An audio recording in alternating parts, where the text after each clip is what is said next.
Again, I get that, but your government isn't just an everyday Canadian. You're the one saying that you're going to save our economy and drastically reform it, and nobody can provide any specifics about how the component parts will actually do that. In any event, your file is directly related to affordability. So, Minister, I do want to ask you about that.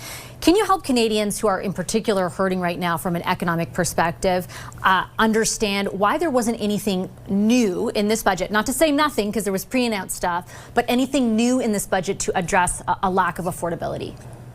Well, I think there are a number of things in the budget that address affordability, both on the side of bringing costs down for Canadians, but also on the side of making sure that Canadians have opportunities in the workforce that are hopefully better paying through skills training, but also that are stimulating the economy in a number of ways. And that investment in infrastructure, for example, is one way that you saw the building trades unions talk about how this is so welcome for skilled tradespeople, for example, to make sure that there's a consistency of work across the country.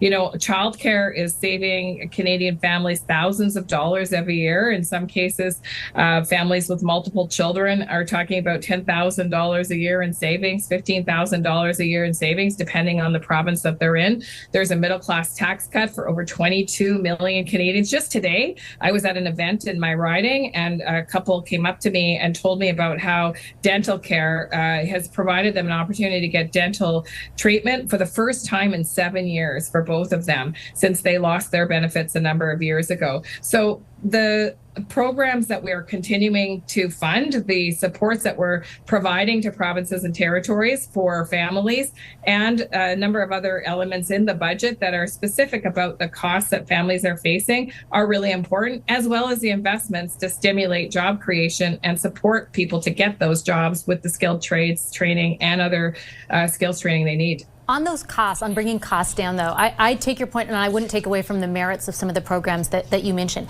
But that is exactly as you framed it, a continuation of what the previous government already had in place. The new measures where housing affordability are concerned are just 60% essentially of the money that you promised you would allocate in the platform. Just 60% of it appears in the budget.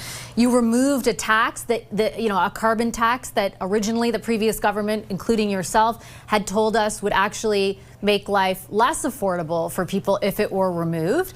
I understand that you're saying that you're still doing stuff, but there's nothing in this budget that the people who are experiencing hardship would have said a day later makes their life any easier than it was a day before. Why is that? Well, I think that's actually not true. I mean, look, the government could have chosen to end a number of programs that are making life deeply affordable for Canadians. You know, Canada Child Benefit is making life more affordable for parents.